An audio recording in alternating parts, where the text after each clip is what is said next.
Magandang araw po sa ating lahat para po sa ating Bible Knowledge of the Day. Ngayon pong July 30, Thursday po. At sa araw na ito, Proverbs 23:24, the Bible says, "The father of the righteous shall greatly rejoice, and he that begetteth a wise child shall have joy of him." Yan po ang pamagat natin. He that begetteth a wise child shall have joy.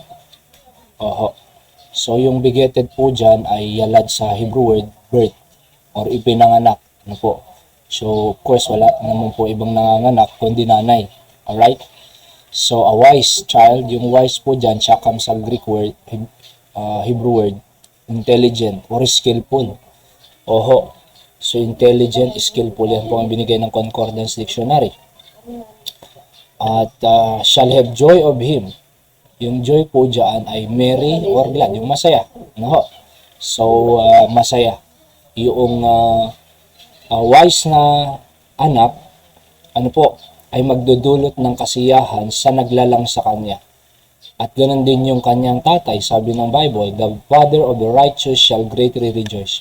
Yung ama ng isang matuwid na tao ay bakit matuwid? Sapagkat dahil sa katuwiran ng Diyos. And because of that, nagkakaroon po siya, binibigyan siya ng Diyos ng wisdom para mamuhay sa lupang ito. And sabi ng Bible, "The father of the righteous shall greatly rejoice." Talagang lubos, greatly.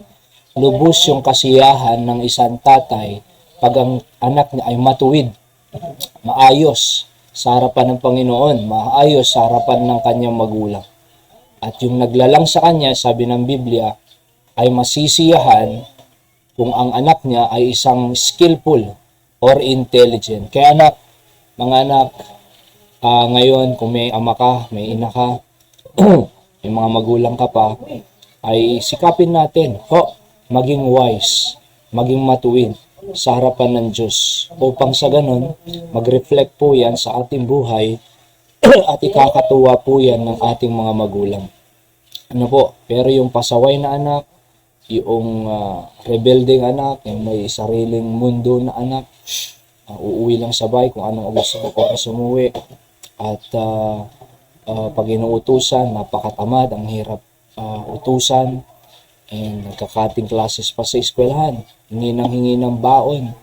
Oho, nagsasakripisyong magulang pagbigay ng pambaon sa kanilang mga anak. Naglalakwat siya lang pala. Talagang pabigat, kumbaga. Oho, napakatigas ng ulo. Diba? Napakababa ang grades. Hindi nagsisimba. At sabi ng parents niya, magsimba tayo. Wala, gusto niya maglaro ng Mobile Legend. Gusto niya maglaro ng cellphone. Gusto niyang tumambay. Gusto niya sa barkada niya. Talagang walang kasiyahan na idudulot niyan sa iyong magulang, kundi kabigatan. So, baguhin natin, At kung ano ang gusto ng Diyos, na tayo po ay maging matuwid, maging intelligent sa ating pagpili, yun po ang gawin natin. Maging masipag ka, maging masunurin ka, maging marespeto ka sa iyong magulang. At sa Panginoon. Alright, magsimba ka. Sunday ng morning, Sunday ng afternoon, at ganun din ang prayer meeting. Bakit? Diyan ka magkakaroon ng wisdom sa pakikinig mo ng salita ng Diyos. Alright, diyan ka mababago ang buhay. At alam mo, pag nangyari yan, kasiyahan ang idudulot mo sa iyong magulang. Sa ating pong principle of the day, parents find delight in a child who chooses right. Masisiyahan ang magulang mo pag ikaw ay pumili ng tama. Parents find delight in a child who chooses right. Number 2, the greatest parental pleasure is a wise child to treasure. Yan po dapat ang ating i-produce, ang maging wise sila. Kaya pilitin nyo magsimba. Kahit napipilitan po yan, pilitin nyo. Di bale, di baling napipilitan siya kaysa naman naglakwat siya. At least pag napilitan siya, parang sa akin noon, later on may enjoy niya rin ang kasiyahan ng merong church at fellowship sa church. Okay? Kung ating Bible knowledge of the day, magandang araw po sa atin.